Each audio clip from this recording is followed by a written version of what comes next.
وَإِذْ قُلْنَا لِلْمَلَائِكَةِ اسْجُدُوا لِآدَمَ فَسَجَدُوا إِلَّا إِبْلِيسَ، اور جب کہ ہم نے حکم دیا ملائکہ کو کہ آدم کو سجدہ کرو، فَسَجَدُوا إِلَّا إِبْلِيسَ، تو سب نے سجدہ کیا سوائے ابلیس کے۔ سورۃ کہف کی تفسیر چل رہی ہے، 7واں رکوع یہاں سے شروع ہو رہا ہے، اور اس سے قبل چھٹے رکوع میں اللہ تعالیٰ نے دنیاوی زندگی کی مثال کو بیان فرمایا ہے، اور اس سے قبل 2 لوگوں کا واقعہ بیان کیا۔ ایک مشرک تھا، مالدار تھا، صاحب اولاد تھا، وہ فخر کرنے لگا اپنے دوسرے ساتھی جو مومن تھا لیکن نادار تھا اس پر، اور اس گھمنڈ میں مبتلا ہو گیا کہ میرا مال زیادہ ہے، میں اولاد والا ہوں، لہذا میرا مال نہ کبھی ختم ہوگا، اور اگر کبھی کوئی نقصان ہوا تو میری اولاد ہے جو میری سہارا بنے گی۔ تو اللہ تعالیٰ کو اس کی یہ بات پسند نہیں آئی، کیونکہ وہ اس گھمنڈ کی وجہ سے تکبر میں مبتلا ہو گیا، بڑائی میں آ گیا۔ اللہ کو بڑائی پسند نہیں ہے، بڑائی تو اللہ تعالیٰ کو جچتی ہے جو سب سے بڑے ہیں اور سب پر غالب ہیں۔ تو اس واقعے کو بیان کر کے اللہ تعالیٰ نے اس رکوع کے اندر آدم علیہ السلام اور ابلیس کا واقعہ بیان کیا۔ کیا ربط ہے آپس میں؟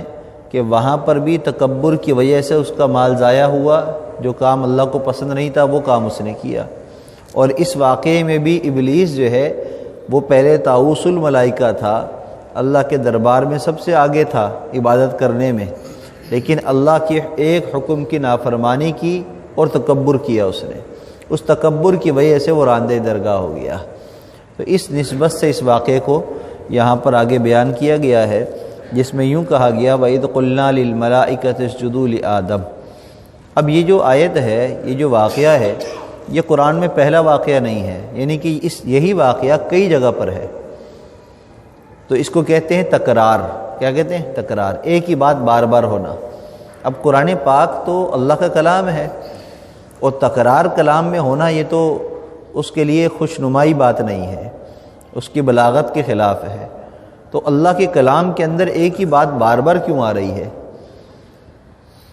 تو اس کا جواب یہ ہے کہ یہ واقعہ قرآن پاک میں متعدد مقامات پر اللہ نے بیان کیا ہے، لیکن ہر جگہ بیان کرنے کا کوئی خاص مقصد اس کے تحت بیان کیا۔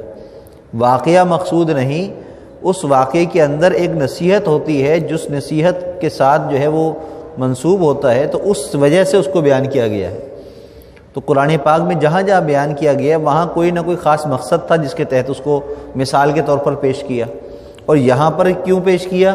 یہاں پر بھی یہی تھا کہ 2 بھائیوں کا تکبر کا واقعہ تھا، 2 لوگوں کا، ایک تکبر کی وجہ سے جو ہے وہ برباد ہوا، مال ضائع ہوا، تو اللہ نے فوراً مثال پیش کی، جیسے ابلیس جو ہے تکبر کی وجہ سے راندہ درگاہ ہوا، لہذا جو بھی دنیا کے اندر دنیاوی حسب و نسب پر، شرافت پر، مرتبوں پر، عزت پر فخر کرے گا، گھمنڈ کرے گا، تکبر میں مبتلا ہوگا، تو وہ بھی ابلیس کی طرح راندہ درگاہ ہو جائے گا، اس کا بھی مال باقی نہیں رہے گا۔ تو اس نسبت کی وجہ سے اللہ نے اس واقعے کو یہاں پر بیان فرمایا ہے، لہذا یہ تکرار جو ہے اس کی کلام کی بلاغت کے خلاف نہیں ہے۔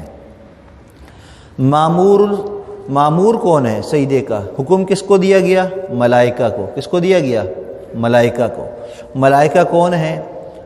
ملائکہ اللہ تعالیٰ کی نورانی مخلوق ہیں، جو اللہ تعالیٰ کی نافرمانی نہیں کرتے، جو اللہ نے حکم دیا ہے اس کام میں لگے رہتے ہیں، نور سے بنے ہیں۔ مختلف ان کی ڈیوٹیاں قرآن پاک میں اللہ تعالیٰ نے بیان فرمائی ہیں کہ ان کو ہم نے کیا کیا جو ہے وہ حکم دیا ہے، اور ان کے لیے کیا کیا جو ہے ہم نے کام ان کے لیے منتخب کیے ہیں تو سارے ہی کام جس میں مختلف فرشتوں کو ڈیوٹی ہے، لیکن قرآن پاک میں اللہ تعالیٰ نے مختلف جگہوں پر ان کا ذکر فرمایا ہے۔ اور کیا فرمایا؟ فرمایا کہ عرش کو اٹھانے والے وہ بھی فرشتے ہیں، اسی طرح وحی کو لانے والے وہ بھی فرشتے ہیں، انبیاء علیہم السلام کی مدد کرنے والے بھی فرشتے ہیں، مومنین کی جو ہے امداد کرتے ہیں، ان کے کاموں میں رہنمائی کرتے ہیں۔ جیسے ہم دعا پڑھتے ہیں نا، اللہم اغفر لی واختر لی، اے اللہ ہمارے لیے جو بہتر ہے وہ مقرر فرما دے۔ اب ہم ایک کام کر رہے ہیں وہ ہمارے لیے بہتر نہیں ہے، ہم نے دعا پڑھی ہوئی ہے، تو اللہ کے فرشتے ہماری مدد کریں گے۔ کیسے کریں گے؟ کہیں انسانی شکل میں آ کر ہماری رہنمائی کر دیں گے، کہیں جو ہے وہ ہمارے دلوں کے اندر جو ہے وہ اپنا قرب اتنا ہمارے اب قریب ہوں گے کہ ان کی وسوسے، ان کی باتیں ہمارے دل میں آئیں گی اور ہم اپنے رخ کو بدل لیں گے۔ یعنی فرشتے مختلف صورتوں میں مدد کرتے ہیں، کبھی انسانی شکل میں بھی کرتے ہیں، کبھی مختلف حادثوں کی شکل میں بھی کرتے ہیں۔ یہ فرشتوں کی مدد ہوتی ہے۔ مثال کے طور پر ہم یہاں سے جا رہے ہیں کہیں راستے پر اور آگے کہیں حادثہ ہونا ہے، یا کہیں آگے حادثہ ہوا ہے جس میں لوگ پھنس رہے ہیں، راستہ بلاک ہے، لوگ پریشان ہو رہے ہیں۔ اگر ہم نے دعا پڑھی ہوگی تو فرشتے ہماری ایسی مدد کریں گے کہ لوگ، یا ہمارے دل کے اندر آئے گا یار ہم راستہ بدل لیں، یا لوگ جو ہے راستہ بدل رہے ہوں گے، ہم کہیں گے پتہ نہیں کیوں بدل رہے ہیں، کوئی وجہ ہے، ہم بھی بدل لیں گے، تو ہم بڑے حادثے سے بچ جائیں گے۔ تو فرشتے اس طریقے سے مدد کرتے ہیں مومنین کی، یہ بھی ان کی ڈیوٹی ہے۔ اسی طرح ہر انسان جو کام کرتا ہے اس کام کو لکھنے پر فرشتے مامور ہیں، ہر انسان کی حفاظت پر بھی فرشتے مامور ہیں، ہر انسان کی حفاظت پر بھی فرشتے مامور ہیں۔ اسی طریقے سے ایمان والے جب اپنے ایمان پر چلنے کی کوشش کرتے ہیں اور اللہ سے دعا مانگتے ہیں کہ اللہ ہمیں نیک عمل میں استقامت عطا فرما، تو استقامت کے لیے بھی فرشتے مدد کرتے ہیں مومنین کی۔ یہ قرآن پاک میں ساری باتیں ذکر ہیں، قرآن پاک کی آیت کا مفہوم میں آپ کو بیان فرما رہا ہوں کہ جو ہے جیسے ان الذین قالوا ربنا اللہ ثم استقاموا تتنزل علیہم الملائکہ، جب اللہ سے ہم کہتے ہیں کہ اللہ استقامت دے تو اللہ فرشتے نازل کر دیتے ہیں۔ کیا مطلب؟ ان فرشتوں کے ذریعے اللہ ہمیں استقامت عطا فرماتے ہیں، ہمارے کام کے اندر ہماری جو ہے توجہ بڑھ جاتی ہے، ہم اس پر جم جاتے ہیں، فرشتوں کی مدد آ جاتی ہے، ان کی رحمتیں، اللہ ان کے ذریعے رحمتیں نازل فرماتے ہیں۔ اسی طریقے سے روح کو قبض کرنے کی ڈیوٹی بھی کس کی ہے؟ فرشتوں کی ہے، کہ اسرائیل علیہ السلام جو ہے وہ روح قبض کرتے ہیں، لیکن لے جانے والے فرشتے الگ الگ ہیں۔ ایک ہے علیجین کے فرشتے، دوسرے ہیں سجین کے فرشتے۔ علیجین والے وہ ہیں جو نیک لوگوں کی روحوں کو لے کر جاتے ہیں، اور سجین والے فرشتے بدوں کی، نافرمانوں کی روحوں کو لے کر جانے پر مامور ہیں۔ اسی طریقے سے قیامت کے دن جہنم کے اندر کافروں کو کھینچ کر ڈالا جائے گا، فرشتے اس ڈیوٹی پر بھی مامور ہیں۔ کوئی جہنم سے نکل نہ پائے تو فرشتے جو ہے جہنم کی حفاظت پر بھی مامور ہیں کہ وہاں سے کوئی نکل نہ پائے، ان کو گراتے رہیں گے۔ جیسے ایک حدیث مبارکہ کا مفہوم ہے، آپ صلی اللہ علیہ وسلم نے فرمایا جہنمی جو ہے وہ پہاڑ کی مانند پہاڑ کے اوپر چڑھ رہا ہوگا تاکہ میں جہنم سے نکل جاؤں، لیکن جیسے ہی اوپر آئے گا فرشتہ اس کو دوبارہ اندر دھکا دے دے گا، پھر وہ جہنم کی تہہ میں جا کر گر جائے گا۔ فرشتے وہاں بھی مقرر ہیں۔ اسی طریقے سے جنتی جنت میں جائیں گے تو فرشتے ان کو سلام کرنے کے لیے مقرر ہیں۔ اللہ تعالیٰ نے فرشتوں کی ڈیوٹی لگائی ہے، ان کو سلام کرتے ہیں۔ تو یہ فرشتوں کی مختلف ڈیوٹیاں ہیں جو اللہ تعالیٰ نے قرآن پاک میں بیان فرمائی ہے۔ جیسے فرمایا کہ جنتی جنت میں اپنے تختوں پر بیٹھے ہوں گے تو ایک طرف فرشتے ہوں گے، ایک طرف غلمان ہوں گے۔ جو چھوٹے بچے دنیا سے مرحوم ہو جاتے ہیں ان کو بھی جنت میں داخل کیا جائے گا۔ اب وہ ان کے ماں باپ تو مسلمان نہیں تھے، دنیا میں کافر تھے، یہودی تھے، نصرانی تھے۔ اب ان کی جو نابالغ اولادیں ہیں ان کا تو کوئی قصور نہیں، لہذا وہ جب مریں گے تو قیامت کے ان کو ایمان والوں کی خاطر مدارت کے لیے جنت میں داخل کیا جائے گا ان بچوں کو۔ تو ایک طرف ان کی ایک قطار ہوگی، دوسری طرف فرشتوں کی قطار ہوگی جو ہے کھانے اور ان کی خواہشات کو پورا کرنے کے لیے وہاں پر مامور ہوں گے، وہاں پر کھڑے ہوں گے۔ تو فرشتوں کی مختلف ڈیوٹیاں اللہ تعالیٰ نے بیان فرمائی ہیں جو فرشتے کاموں پر مامور ہیں۔ اب یہاں پر کیا معاملہ ہے؟ وَإِذْ قُلْنَا لِلْمَلَائِكَةِ، اللہ کہتے ہیں ہم نے ملائکہ سے کہا۔ ملائکہ میں سارے ملائکہ ہیں، کتنے ہیں؟ سارے ملائکہ ہیں، اس میں کوئی ایک دو نہیں ہے، کوئی چار نہیں ہے، سارے ملائکہ۔ اور ملائکہ کتنے ہیں؟ نبی کریم صلی اللہ علیہ وسلم نے، عجیب بات ہے، نبی کریم صلی اللہ علیہ وسلم نے فرمایا جب میں سفر معراج پر گیا تو ابراہیم علیہ السلام سے میری ملاقات ہوئی۔ ابراہیم علیہ السلام سے ملاقات کے بعد میرے سامنے بیت المعمور کو ظاہر کیا گیا، تو میں نے دیکھا، میں نے جبرائیل سے پوچھا یہ کیا ہے؟ تو فرمایا کہ یہ اللہ کا گھر ہے۔ جیسے کعبۃ اللہ زمین والوں کے لیے عبادت گاہ ہے، اللہ کا گھر ہے، اسی طرح یہ فرشتوں کی عبادت گاہ ہے جس کو بیت المعمور کہا جاتا ہے۔ اب وہاں پر فرشتے کوئی طواف کر رہے، کوئی نماز پڑھے، عبادت کر رہے ہیں۔ جبرائیل امین نے کہا یا رسول اللہ صلی اللہ علیہ وسلم، اللہ تعالیٰ کے فرشتے اس جگہ عبادت کرتے ہیں، اور ایک مرتبہ جو عبادت کر کے نماز پڑھ کے یہاں سے نکلتا ہے، فرشتوں کی کثرت اتنی ہے کہ قیامت تک اس فرشتے کی دوبارہ باری نہیں آئے گی، اتنے فرشتے ہیں اللہ کے۔ تو اللہ کہتے ہیں وَإِذْ قُلْنَا لِلْمَلَائِكَةِ، ہم نے ملائکہ کو کہا، تمام فرشتوں کو حکم دیا کہ آدم کو سجدہ کریں۔ ذرا سوچنے کی بات ہے کہ اللہ تعالیٰ نے آدم علیہ السلام کو مٹی سے پیدا کیا، اور پھر ملائکہ نورانی مخلوق جو برسہ برس سے ہزاروں سالوں سے اللہ کی عبادت میں لگے ہوئے تھے، ان کو حکم مل رہا ہے کہ اس مٹی سے بنے ہوئے انسان کو سجدہ کرو۔ اللہ کے ہاں اس سجدے کا مقام کتنا بلند ہوگا، اللہ کے ہاں اس کا مرتبہ کتنا ہوگا کہ اللہ تعالیٰ جو ہے انسان کو یہ بتلانا چاہتے ہیں کہ ہم نے ان مخلوق کو جس کے اندر نافرمانی نہیں ہے اس کے سامنے، اس کو تیرے سامنے جھکا دیا، تو سمجھ جا کہ تو مٹی سے بنا ہے، مختلف مٹیوں سے بنا ہے، مختلف چیزوں سے بنا ہے، گندے پانی سے تو بنا ہے، تیرے ساتھ خواہشات سب کچھ لگی ہیں، اس کے باوجود بھی تو جتنی مرضی نافرمانی میری کر لے، لیکن اگر صدق دل کے ساتھ ایک سجدہ بھی تو نے میرے سامنے کر لیا تو میں تجھے اس سجدے کے، اس طرح ملائکہ نے تجھے سجدہ کیا تو ہم نے ان کو مقام دیا، تو ہم تیرے سجدے کو بھی قبول کر کے تجھے بھی ان سے بلند مقام عطا فرما دیں گے۔ اللہ کے ہاں اس سجدے کا مقام بہت بلند ہے۔ سجدہ وہ عبادت ہے جو قرب الہی کا تیز ترین ذریعہ ہے، وہ عبادت ہے سجدہ۔ سجدہ سب سے محترم بشان عبادت ہے تمام عبادتوں میں، اور پوری نماز میں تمام ارکان میں سجدہ سب سے محترم بشان ہے۔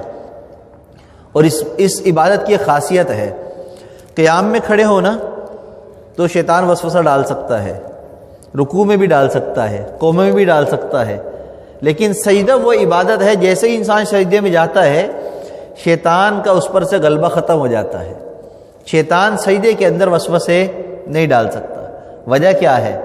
سجدے میں جیسے ہی وہ انسان کو دیکھتا ہے تو اس کو سوچ آتی ہے یہ وہ کام ہے جس کی وجہ سے میں راندے درگاہ ہوا، اس کو اپنا غم یاد آ جاتا ہے، اس کو اپنی ذلت رسوائی یاد آ جاتی ہے۔ جیسے اس کو وہ یاد آتی ہے تو وہ اس پر قابو ختم ہو جاتا ہے، اس سے دور ہو جاتا ہے، کہتا ہے کہ یہ تو وہ کام ہے جس کی وجہ سے میں راندہ ہوا ہوں، میں نکالا گیا ہوں، میں ذلیل رسوا ہوا ہوں، اور انسان اس سجدے میں چلا گیا تو یہ تو مجھ سے کئی آگے بڑھ گیا۔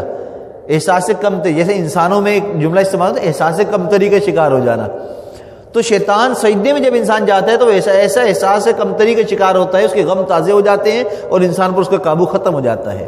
اور سجدے میں صرف بندہ اور اللہ کے درمیان ایک رابطہ اور خاص تعلق ہوتا ہے، اسی لیے فرمایا کہ سجدے والی عبادت سے پیچھے نہ ہٹو۔ ہاں، شیطان ایک سجدہ نہ کرنے کی وجہ سے راندے درگاہ ہوا تھا۔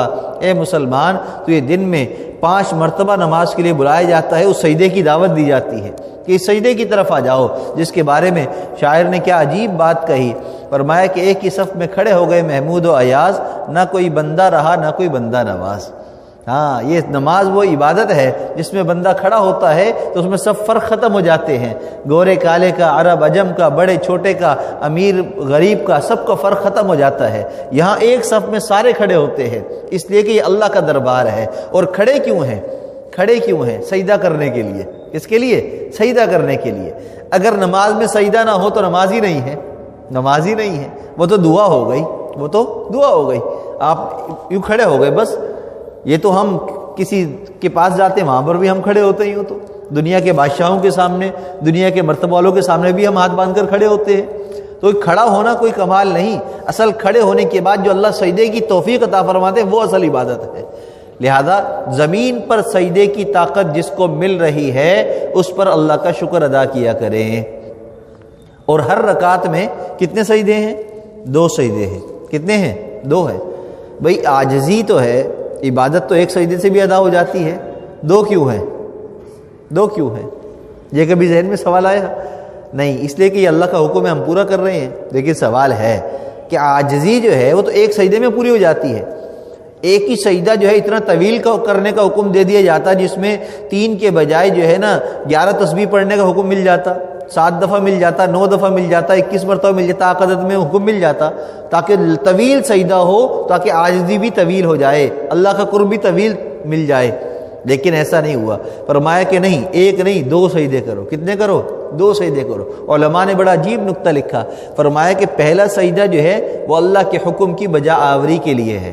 اللہ آپ نے ہمیں جھکنے کا حکم دیا، ہم نے اپنا سر ٹکا دیا، اور جیسے ہی اللہ ایک سجدے کی توفیق عطا فرماتے ہیں ہم اٹھتے ہیں اللہ اکبر کہہ کر، اللہ آپ بہت بڑے ہیں، ہم سب سے چھوٹے ہیں، ہم سجدے میں پڑے ہوئے تھے، ہم اٹھ گئے۔ جیسے ہی اٹھتے ہیں تو ہم اس پر اللہ کا شکر ادا کرتے ہیں کہ اللہ تو نے سجدے کی توفیق عطا فرمائی، پھر دوسرا سجدہ کرتے۔ تو علماء فرماتے ہیں کہ ہر رکعت میں 2 سجدے ہیں، ایک سجدہ اللہ کے حکم کی بجا آوری کے لیے ہے اور دوسرا اس کے شکرانے کے لیے ہے۔ تو اسی لیے علماء کرام نے فرمایا کہ جب نماز آپ نے پڑھ لی تو اب الگ سے سجدے شکر کی ضرورت پھر باقی نہیں رہی، آپ کا سجدے شکر اسی میں ادا ہو گیا۔ بعض لوگ اس کا اہتمام کرتے ہیں، تو یہ اہتمام کرنے کی ضرورت نہیں ہے۔ ہاں کبھی انسان بڑا محتاج ہوتا ہے، بیمار ہوتا ہے، مسائل میں گھرا ہوتا ہے، اس کا دل چاہتا ہے میں سجدے میں پڑا رہا ہوں، اب نماز تو پڑھ لی، دل کر رہا ہے تو اب سجدہ شکر کر لیں، کوئی مسئلہ کی بات نہیں، مستحب عمل ہے، جائز ہے۔ لیکن عادت بنانا، نماز پڑھ لی پھر سجدہ آخر میں کر رہے ہیں پھر جا رہے ہیں، دعا کر لی پھر سجدہ کر رہے ہیں پھر جا رہے ہیں، یعنی ہر کام کے آخر میں بعض لوگ سجدہ کر رہے ہوتے ہیں، تو ہر کام کے آخر میں سجدے کی ضرورت نہیں ہے۔ ہم وہ عمل اختیار کریں جو سنت ہے بس، اور سنت سے یہ ثابت نہیں ہے ہر وقت سجدے شکر کرنا۔ نماز شکر ہے، سجدے شکر صرف نہیں ہے، لہذا سجدے شکر جائز ہے، لیکن اس کو عادتاً اختیار نہ کریں، اس کو سنت سمجھ کر لازمی طور پر اختیار نہ کریں۔ لہذا نماز کے اندر ہر رکعت میں سجدے شکر ادا ہو رہا ہے اور وہ کافی ہے، بس ہماری نیت اس کے اندر ہونی چاہیے کہ اللہ آپ نے ہمیں کھڑے ہونے کی، رکوع کرنے کی، نماز کی توفیق عطا فرمائی، ہم آپ کا حکم بھی پورا کر رہے ہیں، آپ کا شکر بھی ادا کر رہے ہیں۔ فرمایا کہ فرشتوں کو حکم دیا وَإِذْ قُلْنَا لِلْمَلَائِكَةِ اسْجُدُوا لِآدَمَ فَسَجَدُوا إِلَّا إِبْلِيسَ۔ یہاں پر جو ہے آدم علیہ السلام کا ذکر آیا، سجدہ کس کو کرنا ہے؟ آدم کو۔ کس کو کرنا ہے؟ آدم کو۔ آدم کون ہے؟ آدم کو آدم کیوں کہتے ہیں؟ قرآن پاک میں آدم علیہ السلام کے 5 نام بیان ہیں۔ کتنے نام؟ 5۔ ایک تو آدم ہے، دوسرا آدم علیہ السلام کو بشر کہا گیا، تیسرا آدم علیہ السلام کو خلیفہ کہا گیا، خلیفہ ہے کہ میں خلیفہ بنانے والا ہوں، پہلی آیت کے اندر یہی تھا، خلیفہ کا ذکر تھا۔ اسی طرح انسان بھی کہا گیا، کیا کہا گیا؟ انسان۔ اسی طرح احادیث مبارکہ میں آدم علیہ السلام کو ابو البشر بھی کہا گیا۔ تو یہ 5 الفاظ جو ہے آپ کے نام کے طور پر استعمال ہوئے ہیں قرآن پاک میں۔ آپ کو انسان بھی کہا گیا، بشر بھی کہا گیا، آپ کو خلیفہ بھی کہا گیا، آدم کا لفظ بھی استعمال ہوا، اور حدیث مبارکہ میں ابو البشر بھی استعمال ہوا۔ تو یہ 5 نام ہیں آپ کے۔ اب آدم کو آدم کیوں کہا؟ اس کی وجہ کیا ہے؟ تو علماء کرام فرماتے ہیں، مفسرین فرماتے ہیں، آدم جو ہے یہ ادامن سے مشتق ہے۔ کس سے؟ ادامن۔ اور ادامن ہر اس چیز کو کہا جاتا ہے جو چیز کھانے میں استعمال ہو ذائقے کے لیے، اس کے خوشگوار پن کے لیے، اس کی خوشبو کے لیے، کھانے میں جو چیز استعمال ہو ذائقے کے لیے اور اس کی خوشبو کے لیے، اس کو ادام کہتے ہیں۔ کیا کہتے ہیں؟ ادام۔ آدم علیہ السلام کو اللہ تعالیٰ نے مٹی سے بنایا، اور مٹی سے بنانے کے بعد قرآن پاک میں اللہ فرماتے ہیں فَنَفَخْتُ فِيهِ مِن رُوحِ، کہ ہم نے روح پھونکی، ہم نے اس میں روح پھونکی۔ تو آدم علیہ السلام میں اللہ تعالیٰ نے روح پھونکی تو ان کے اندر پاکیزگی آ گئی، ان کے اندر پاکیزگی آ گئی، پاکی ان کے اندر آ گئی، اللہ نے روح پھونکی اس لیے۔ اور پھر آدم علیہ السلام میں اللہ تعالیٰ نے عقل رکھی، فہم عطا فرمایا، شعور عطا فرمایا، یہ صفات عطا فرمائی، اس کی وجہ سے ان کے اندر خوشبو آ گئی۔ کیا آ گئی؟ خوشبو آ گئی۔ اسی وجہ سے آدم علیہ السلام کو آدم کہا گیا۔ کیا کہا گیا؟ آدم کہا گیا کہ یہ پاکیزگی والے ہیں۔ کیا مطلب؟ کہ آدم اور ان کی اولاد جب اللہ کے آگے جھکیں گے تو اللہ ان کو پاکیزگی عطا فرمائیں گے، اور ایسی پاکیزگی کہ اگر صفات کو اللہ کی تابعداری میں استعمال کریں گے تو اللہ اس کی وجہ سے پوری دنیا میں خوشبو کو پھیلا دیں گے۔ یہی وجہ ہے کہ دنیا کے اندر ایسی مثالیں ملتی ہیں کہ ایمان والوں کو، مسلمانوں کو صحیح عمل کرتے ہوئے دیکھتے ہوئے کتنے ہی کافروں کو اللہ نے اسلام کی دولت عطا فرما دی۔ کیا فرمایا؟ کہ تمہارا عمل ہی دعوت ہے، تمہارا عمل ہی تبلیغ ہے لوگوں کے لیے، اپنے عمل کو درست کر لو۔ یہی وجہ ہے کہ صحابہ کرام رضوان اللہ علیہم اجمعین اس کی عملی شکل بن کر دنیا میں گئے، اور کتنے ہی ایسے واقعات ہیں کہ جہاں پر جا کر صحابہ کرام نے لوگوں کو بہت زیادہ دعوت نہیں دی، لوگوں کے پاس نہیں گئے کلمہ پڑھ لو کلمہ پڑھ لو، نہیں، بلکہ عملی طور پر اپنا عمل ان کے سامنے پیش کیا، ان کے ساتھ معاملات ایسے کیے کہ ان کے عمل سے متاثر ہوئے، اور اتنا متاثر ہو کر کہنے لگے کہ تمہارا یہ عمل اتنا پاکیزہ کیوں ہے، اتنا اچھا کیوں ہے، تمہاری وجہ سے لوگ اتنے خوش کیوں ہیں؟ تو وہ فرماتے ہیں کہ ہمارے اندر صرف ایک ہی عمل ہے، ہم اپنے نبی صلی اللہ علیہ وسلم کی اتباع کرتے ہیں، آپ کا ہم نے کلمہ پڑھا ہے، اس کی وجہ سے ہمارے اندر یہ صفات ہے۔ اچھا، اس کلمے میں کتنی برکتیں ہیں، لہذا ہمیں بھی کلمہ پڑھا دو۔ ان کے عمل کو دیکھ کر، ان کے معاملات کو دیکھ کر لوگوں نے کلمہ پڑھ کر اسلام کو قبول کر لیا۔ تو آدم علیہ السلام کو آدم کہنے کی بھی وجہ یہی ہے کہ اللہ تعالیٰ نے اس میں روح بھی اپنی پھونکی، پاکیزگی آ گئی اس کے اندر، لہذا تمام انسانوں میں اس کا اثرات موجود ہیں، اس کے اثرات موجود ہیں۔ لہذا کفر کتنا بھی غلبہ اختیار کر لے، لیکن جہاں ایمان آتا ہے، اللہ کا نام آتا ہے، تو اس نام کی برکت ایسی ہے کہ نبی کریم صلی اللہ علیہ وسلم نے فرمایا کہ اسلام جو ہے اپنے قبل سارے گناہوں کو ختم کر دیتا ہے، سب چیزوں کو ڈھا دیتا ہے، پاکیزگی غالب آ جاتی ہے، جو چیز ہے وہ ابھر کر آ جاتی ہے سامنے۔ تو یہ اللہ تعالیٰ کی طرف سے ہم کو یہ تحفہ دیا گیا ہے، اور ہمیں آدم کی اولاد بنایا گیا ہے، اس لیے ہمیں اس کی قدر کرنی چاہیے۔ اور ایک وجہ، آدم ادمتن سے مشتق ہے، کس سے؟ ادمتن۔ ادمتن کا معنی ہے گندمی رنگ۔ کیا ہے؟ گندمی رنگ۔ اور آدم علیہ السلام چونکہ مٹی سے بنے ہیں اور گندمی رنگ تھا آپ کا، تو اس وجہ سے آپ کو آدم کہا گیا، اس وجہ سے آدم کہا گیا۔ آدم علیہ السلام کو جنت سے نکالا گیا، دنیا میں بھیجا گیا۔ تو آپ کے بارے میں کتابوں میں لکھا ہے کہ کسی نے آدم علیہ السلام سے پوچھا کہ آپ سے جب جو ہے لغزش ہوئی تھی جنت میں، اپنے نفس کو آپ نے کیسا پایا؟ تو آدم علیہ السلام نے فرمایا کہ جب مجھے پتا چلا کہ مجھ سے لغزش ہو گئی، مجھ سے لغزش ہو گئی، تو اس وقت میں نے اپنے آپ کو ایسا پایا جیسے بدن کے ہر جوڑ کو الگ الگ کر دیا گیا ہو، الگ الگ، یعنی پورا بدن میرا ڈھہ گیا کہ مجھ سے یہ کیا غلطی ہو گئی، جس چیز سے اللہ نے مجھے منع کیا تھا وہی کام مجھ سے ہو گیا۔ تو غلطی ہو جانے پر ہماری کیفیت بھی یہ ہو جانا ضروری ہے، یہ آدم علیہ السلام کی صفت ہے۔ اسی لیے فرمایا کہ غلطی ہو جائے تو فوراً آپ کی دعا پڑھو، ربنا ظلمنا انفسنا وان لم تغفر لنا وترحمنا لنکونن من الخاسرین۔ اے اللہ، ہم اپنے اوپر ظلم کر بیٹھے ہیں، گناہ ہو گیا ہم سے، بد نظری ہو گئی، ہم نے جھوٹ بول دیا، غیبت کر دی، ہم نے سے یہ گناہ ہو گیا، اللہ اپنے اوپر ظلم کر بیٹھے ہیں۔ وان لم تغفر لنا وترحمنا، اگر آپ معاف نہیں کریں گے، ہم پر رحمت نازل نہیں کریں گے، لنکونن من الخاسرین، تو ہم ہمیشہ خسارے والوں میں سے ہو جائیں گے، ہم تو ابلیس کے ساتھ شامل ہو جائیں گے، فوراً معافی مانگ لو۔ تو گناہ ہو جانے پر بھی ہماری کیفیت یہی ہو جانی چاہیے کہ ایسا لگے جیسے ہمارا بدن ٹوٹ چکا ہے، ہمارے جوڑ جدا ہو چکے ہیں، ہمارا بدن چھلنی ہو چکا ہے، ایسی کیفیت ہو جائے تو سمجھ لو کہ ہم توبہ کی طرف آ رہے ہیں اور اللہ کی رحمت کو ہم طلب کر رہے ہیں۔ اور جو انسان سچے دل کے ساتھ اللہ کی رحمت مانگتا ہے، طلب کرتا ہے، اللہ اس پر اپنی رحمتیں ضرور نازل فرماتے ہیں۔ آپ سے پوچھا کہ اللہ تعالیٰ نے جب آپ کو جنت سے نکالا اس وقت آپ کی کیا کیفیت تھی؟ تو آدم علیہ السلام نے فرمایا جب اللہ نے مجھے جنت سے نکالا تو میری کہ اس وقت کی جو تکلیف ہے، وہ اس کی جو تکلیف ہے وہ اتنی زیادہ ہے کہ اگر مجھ پر موت بھی آ جائے تو وہ تکلیف کم نہ ہو، موت بھی آ جائے تو وہ تکلیف کم نہ ہو۔ اب ہم ذرا اس بات کو سوچیں، ہم کتنے ایسے کام کر جاتے ہیں جس سے جنت کا ہمارا داخلہ ممنوع ہو جاتا ہے۔ جھوٹ بول لیں جنت کا داخلہ ممنوع، سود کھائیں گے تو ممنوع، غیبت کریں گے تو ممنوع، مسجد کے اندر دنیاوی باتیں کریں گے تو ممنوع، بہت سارے اعمال برائیاں ایسی ہیں جس کے کرنے پر جنت کا داخلہ ممنوع ہو جاتا ہے، رکاوٹ آ جاتی ہے۔ تو ہمیں بھی یہ سوچنا چاہیے کہ آدم علیہ السلام فرماتے ہیں جنت سے میرے نکالے جانے کا جو تکلیف ہے، جو غم ہے، جو مصیبت ہے، وہ موت آ جائے تو بھی وہ کم نہ ہو، اس سے بھی زیادہ ہے، اس سے بھی زیادہ ہے۔ لہذا ہمیں ابو البشر آدم علیہ السلام کی اتباع کرتے ہوئے اپنے گناہوں سے معافی مانگنی چاہیے، اور جس سجدے کی وجہ سے ابلیس جو ہے راندے درگاہ ہوا تھا اس سجدے کو لازم پکڑ لینا چاہیے، یعنی نماز کا اہتمام کرنا چاہیے اور اللہ کے آگے عاجزی اختیار کرنی چاہیے۔ اور جو اللہ کے آگے عاجزی اختیار کرتا ہے وہ یقیناً اللہ کی مخلوق کے آگے بھی عاجزی اختیار کرتا ہے۔ جیسے ایک حدیث مبارکہ ہے، جو لوگوں کا شکر ادا نہیں کرتا وہ اللہ کا شکر بھی ادا نہیں کرتا۔